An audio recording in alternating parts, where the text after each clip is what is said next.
All right, so Giannis has dominated when close to the basket in this series, shooting 85% in the restricted area. However, he has made just 36% of his shots everywhere else and is shooting 42% on free throws. So let's talk about Giannis on offense, Jalen, and what you've seen from him so far in this series. I need Giannis to pretend he's at the park. It's Saturday morning and it's windy outside. Unless you're Larry Bird, other than that, layups or dunks, basket or a foul. Do not settle. I would not be upset if he did not take another three-pointer in this series. Like, he's struggling severely to shoot outside of the paint. And because he can't make free throws, Jay, I think that gives him a level of hesitancy to continue to drive the ball because he doesn't want to go to the line and make foul shots. But one play in the previous game really bothered me for a guy that picked the Bucks. And it was the play when James Harden was guarding him on the post. Look at this.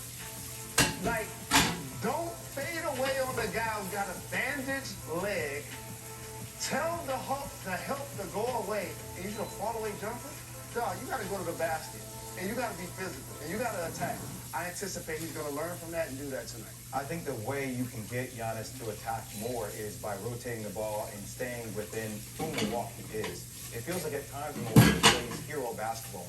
Sometimes maybe they're a reflection of how they play against the Brooklyn Nets, where they want to shoot threes or they want to shoot fadeaways. That's not how they play. Ball, offensive continuity, hitting the gaps, playing off of Chris Middleton and Giannis. I think that's how they play. And defensively, they need to draw a line in the sand.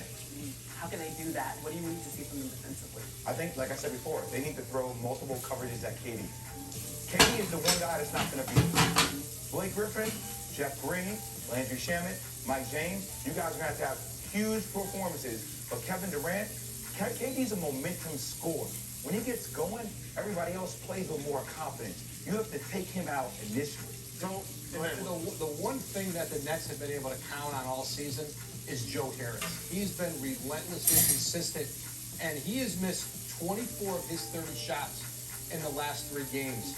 And that's a player, if all of a sudden Joe Harris gets it going again, Milwaukee's in real trouble because they are, listen, KD, you saw what he did in Game 5, and it was an historic performance. But if Joe Harris gets his groove back offensively, this is such a different team, especially with Kyrie Irving out and James Harden, who was certainly limited offensively in his first game back. And we need something from Drew Holiday, too.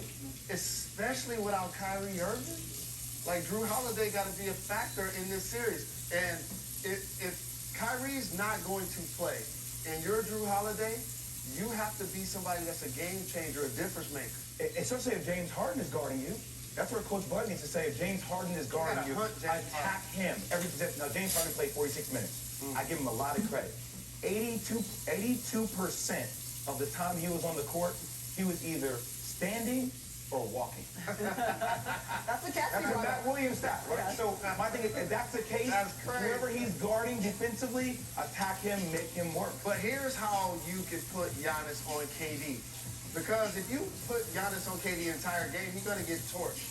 Because you put him through a pinball machine and run him off screen. What you do is on dead balls, that's when he guards KD. On made shots, on made free throws, on dead balls in the fourth quarter, that's you. I hope to see that tonight. You know, we haven't talked about Chris Middleton, too, on offense. Remember, it was Game 1 when they combined to score 79% of the points for the Bucks, and that ended up being a victory. So what do you have to see from Middleton as well? Can it be another one of those high-scoring nights for him? Well, Chris Middleton has been a guy that playing on the road versus playing at home, he's been vastly different. Almost like 2 different players.